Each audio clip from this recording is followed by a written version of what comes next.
Hello, my name is Elizabeth Nosek, and I'm the Curator of Education and Exhibits here at the Colorado Railroad Museum. Today, as part of our Small Wonders series, we are taking a closer look at our new exhibit in the lower gallery. It's called Across the Fruited Plain, Migrating West to Colorado by Railroad. Railroads came late to Colorado, more than 40 years after the first trains began operating in the eastern U.S. Years of exploration, the California Gold Rush, mass relocation of Native Americans, and a transcontinental railroad all contributed to opening Colorado Territory to settlers. The Kansas-Nebraska Act of 1854 allowed settlers to file homestead claims. And Horace Greeley's famous call of "Go West, young man," inspired generations of immigrants. However, it was only after the Civil War and the coming of the railroad that large-scale permanent settlement truly began in Colorado.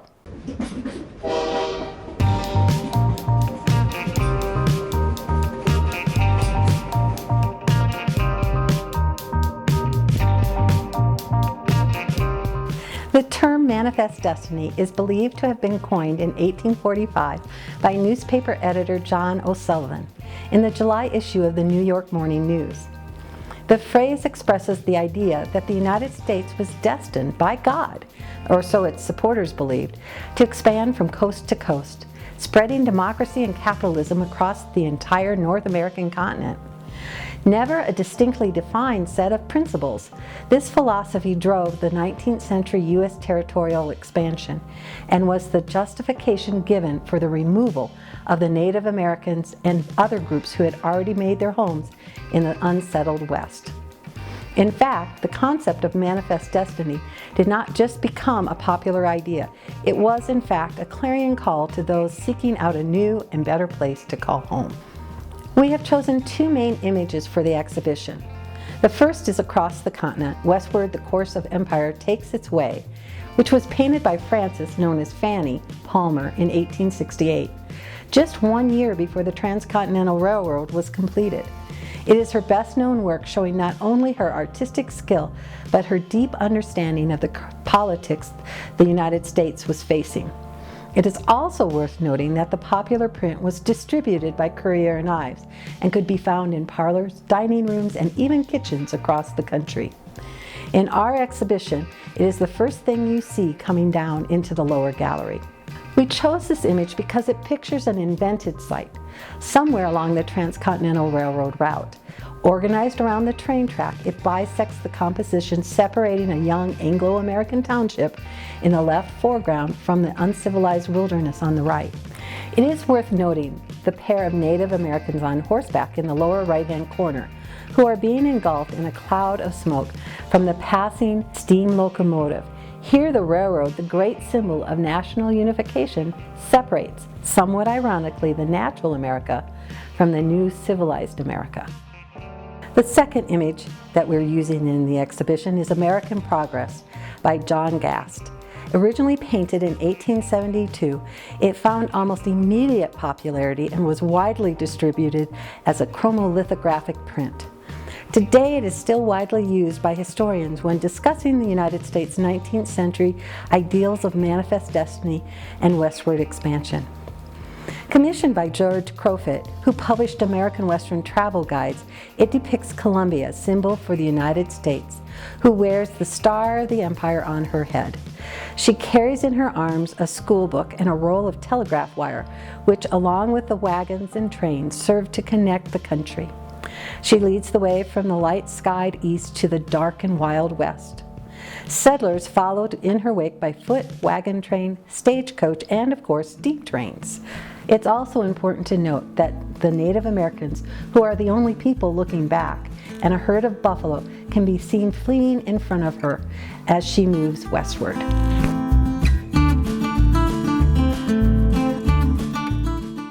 The chance for a better life seemed well worth the price to those heading west. Prior to 1869, travel across any distance was not only costly, but time-consuming. But this was an investment in the future, motivating many to travel great distances to settle in the western United States. The overland journey by wagon from Independence, Missouri, near Kansas City, to Denver was 650 miles across hard country. and the journey was even longer and more arduous if you were traveling to Colorado's western slope.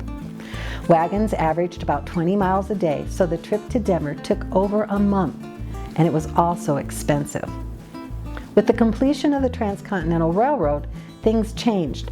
Not only could people now travel west to settle permanently, but they could also take their train for leisure trips known as vacations. Costs varied greatly depending on the class of service selected. By the 1870s, the trip from New York to San Francisco could be made in 4 to 7 days total. And the trip from Omaha to Denver now required only 1 to 2 days.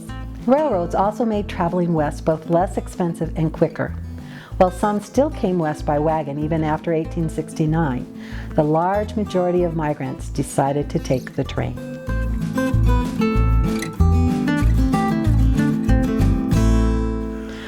Travelers could choose from a variety of routes when answering the call to go west. In 1870, numerous trails for wagons and stagecoaches were in use when the Union Pacific built the first rail line in Colorado Territory, connecting Denver with the Transcontinental Railroad in Cheyenne, Wyoming. Later that year, the Kansas Pacific Railroad provided Denver with a second connection to Kansas City and St. Louis. Here is a surveyor's tool used by the Kansas Pacific Railroad for that endeavor.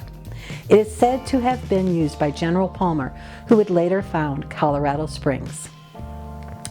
Competition was fierce, and railroads proliferated throughout the state between 1870 and 1890. The Missouri Pacific and the Chicago, Rock Island, and Pacific all connected to the east. The Atchison, Topeka, and Santa Fe connected from the east and soon also to the west via New Mexico. The Denver and Rio Grande headed from Denver to Pueblo, then west to Grand Junction and Salt Lake City, where it connected with the Transcontinental Railroad. Overseas immigrants increasingly came to Colorado, and while there was no one single port of entry, Europeans often entered the U.S. via New York City, while Asian immigrants mainly entered through San Francisco. New York was 1,800 miles from Denver, and San Francisco 1,250 miles. Now, Galveston, Texas offered a somewhat closer alternative, being located only 1,100 miles from Denver.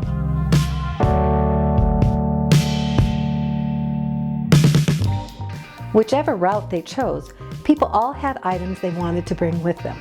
Others, traveling west, packed trunks and filled their suitcases with clothes, photographs, and other personal items intended to help them in settling into their new homes.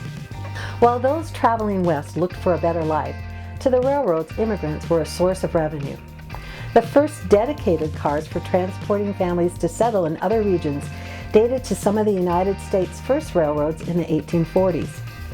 Western railroads even served as land agents, helping these travelers buy a piece of land for their own, then selling them a one-way ticket to the nearest station.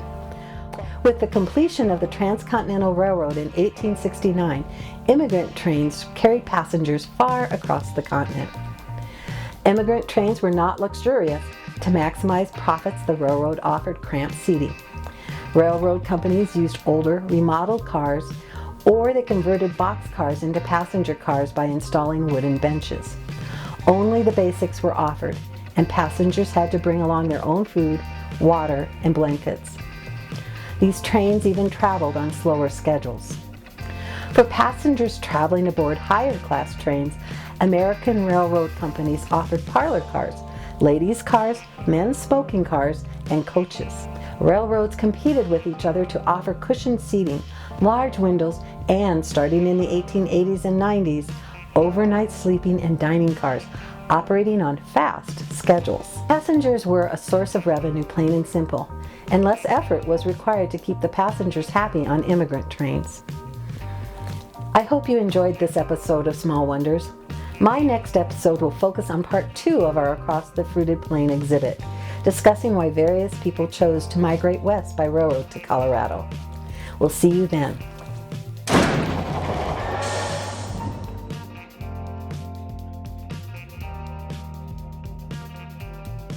Like, comment, share, and subscribe. Commenting and sharing in particular may qualify as virtual engagements for important funding programs like the SCFD.